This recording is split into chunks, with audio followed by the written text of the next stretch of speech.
Τζόρτζεβιτς. Έχει χώρο να κάνει το σουτ ο Τζόρτζεβιτς, καθώς άνοιξαν η αμυντική του όφη, out. Στο 18 αυτή η φάση για τον Ολυμπιακό από την κίνηση του Τζόρτζεβιτς και το σκρινάρι. Μιτσάκης θέλει να φέρει την μπάλα στο καλό του πόδι για να γυρίσει. Το καταφέρνει ο Μίτιτς μες στην περιοχή. Ο Νιόμπλια στο σουτ. Το Χούρογλου διώχνει σε κόρνερ. Η πρώτη καλή κλασική ευκαιρία για τον Όφη στο 26. Εδώ ο Κυριάκος το Χούρογλου γλίτωσε τον Ολυμπιακό από παραβίαση. Έπεσε στη γωνία του και πάλι η φάση. Το γύρισμα από τον Δερμιτζάκη. Ο Μίτιτς έστρωσε στον Νιόμπλια.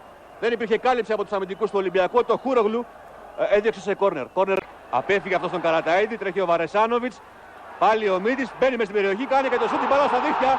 1-0 για τον Όφη. Αδράνεια από την άμυνα του Ολυμπιακού. Στο 44, λίγο πριν από τη λήξη του πρώτου ημιχρόνου, κανείς από τους ερυθρόλευκους δεν μπόρεσε να ανακόψει την πορεία του Μίτιτς προς το 1-0. Το γήπεδο παίρνει φωτιά από το γκολ του Μίτιτς που απέφυγε δύο αντιπάλους του Ολυμπιακού, δύο αμυντικούς. Βαρεσάνοβιτς δεύτερη φορά πρέπει να φοβήθηκε και το πέναλτι.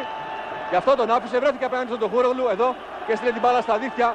Ο Όφη προηγείται 1-0 του Ολυμπιακού λίγο πριν από το τέλος του πρώτου ημιχρόνου. Και πάλι η φάση, η τρίπλα η πρώτη του Μίτιτς πάνω στον Καραταΐδη. Τρέχει ο Βαρεσάνοβιτς, παίρνει με το δεξί ο Μίτιτς, γυρίζει. Εδώ φοβήθηκε πέναλτι ο Βαρεσάνοβιτς, τον άφησε. Το σουτ, υπήρχε και ο Μαρινάκης εκεί να μπήκε μέσα στην περιοχή. Το μαρκάρισμα και δίνει πέναλτι ο Χατζησαβρίδης υπέρ του Ολυμπιακού. Πολλοί παίχτες του Όφη πάνω στο Χατζησαβρίδη. Γι' αυτό το πέναλτι που καταλογίζει ο δραμηνός διαιτητής της καθυστερήσεις του πρώτου ημιχρόνου στο 47. Σηκώθηκε να πόδι, αλλά δεν ξέρω κατά πόσο βρήκε τον Τζόρτζεβιτς και κατά πόσο είναι μέσα στην περιοχή. Είναι πολύ δύσκολο να δοθεί μια απάντηση σε αυτό το ερώτημα. Από αυτή την κάμερα είναι ακόμα πιο δύσκολο. Για το κατά πόσο η μπάλα είναι μέσα ή έξω από την περιοχή και κατά πόσο βρίσκει ο αμυντικός του Όφη τον κυνηγό του Ολυμπιακού.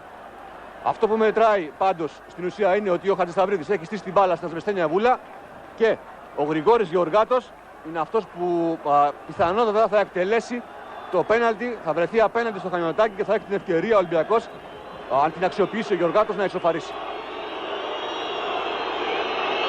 Γεωργάτος με τον Χανιωτάκι, παίρνει λίγα μέτρα φόρα ο Γεωργάτος και ισοφαρίζει το 1-1 για τον Ολυμπιακό. Ξεγέλασε ο Γεωργάτος στο Χανιωτάκι σε αυτή την περίπτωση.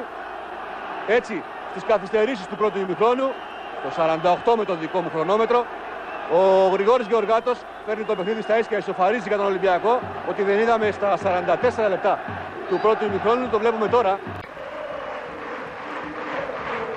Η πάσα για τον Νιόμπλια είναι καλή. Αν προλάβει θα δημιουργηθούν προϋποθέσεις για τον Όφη. Γυρίζει στον Μίτιτς. Γκολ 2-1 για τους κριτικούς. Δεν ακολούθησε η άμυνα του Ολυμπιακού, τον Νίκο Νιόμπλια σε αυτή τη φάση που κυνήγησε τη φάση μέχρι τέλος, γύρισε και ο Μίτιτς κάνει το 2-1 στο 61.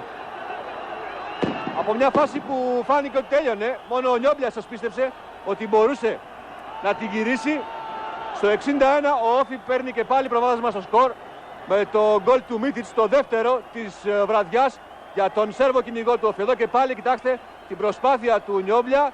Βρήκε και το βηματισμό του, γύρισε την μπάλα, δεν μπόρεσε ο Καραταΐδης. Η προβολή από τον Μίτιτς, ούτε ο Τοχούρογλου, την μπάλα στα δίχτυα του Ολυμπιακού, το 2-1 για τον Όφη. Και πάλι η φάση από κανονική θέση φεύγει ο Νιόμπλιας, καθώς μένει η άμυνα του Ολυμπιακού, οι τρεις αμυντικοί, και ο Γεωργάτος και ο Καραταΐδης και ο Ανατολάκης. Γυρίζει ο Νιόμπλιας εκεί που έρχεται από πίσω ο Μίτιτς και στέλνει την μπάλα στα δίχτυα του Τοχούρογλου. Στο φάουλ για τον Νίβιτς που πήρε την κεφαλιά και στέλνει την μπάλα στα δίχτυα. Ισοφάριση για τον Ολυμπιακό. Στο 66 από το φάουλ του Γεωργάτου. Ο Ήβιτς κέρδισε τον Αδάμο στον αέρα και στείλε την μπάλα στα δίχτυα του Χανιωτάκη. Όφη Ολυμπιακός 2-2 στο 66.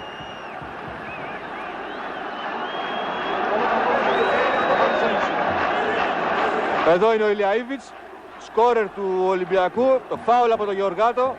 Βλέπετε εδώ τον Ήβιτς, βγαίνει και ο Χανιωτάκης, άστοχη έξοδο. Την μπάλα στα δίχτυα του Όφη, το 2-2 για τον Ολυμπιακό στο 65. Εδώ και πάλι η φάση του γκολ της ισοφάρισης από το φάουλ του Γεωργάτου και την κεφαλιά του Ήβιτς. Λάθος από το Χανιωτάκι η έξοδος. Το 2-2. Δεν χρειάζεται το πω εγώ αυτό βέβαια.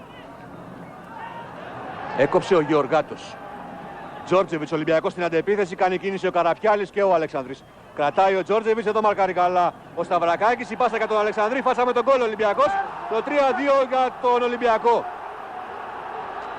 5 λεπτά πριν από το τέλος και τώρα όλος ο κόσμος του Όφη έχει πέσει στον επόπτη, τον πρώτο επόπτη γραμμών για offside του Αλεξανδρή στη φάση της επίτευξης του γκολ.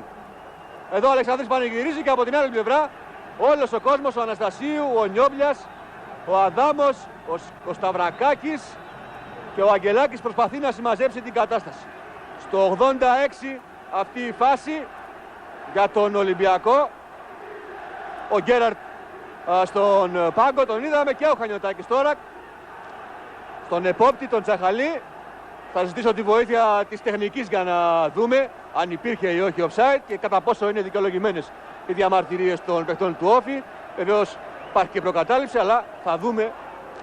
Τίποτα δεν περνάει απαρατήρητο από τις κάμερες του Supersport. Μην ξεχνάτε εδώ ο Τζόρτζεβιτς. Ο Αλεξανδρής είναι πίσω σε αυτή τη φάση τουλάχιστον. Κρατάτε βεβαίως πότε θα δώσει την πάσα ο Τζόρτζεβιτς. Εδώ είναι πίσω από την άμυνα του ο Όφη. Είναι λανθασμένες οι διαμαρτυρίες από τους ποδοσφαιριστές του Όφη. Έρχεται κανονικά από κανονική θέση ο Αλεξανδρής που έχει ένα ξεπέταγμα. Υπάρχει παίκτης που καλύπτει τον κυνηγό του Ολυμπιακού. Ο 5 είναι ο Σκέντζος αυτός. Εδώ το πλασέ στη συνέχεια, το 3-2 για τον Ολυμπιακό. 4 λεπτά πριν από το τέλος. Ακόμη δεν έχουν κοπάσει οι διαμαρτυρίες των παικτών και των παραγόντων αλλά και του πάγκου του Όφη για αυτό το γκολ.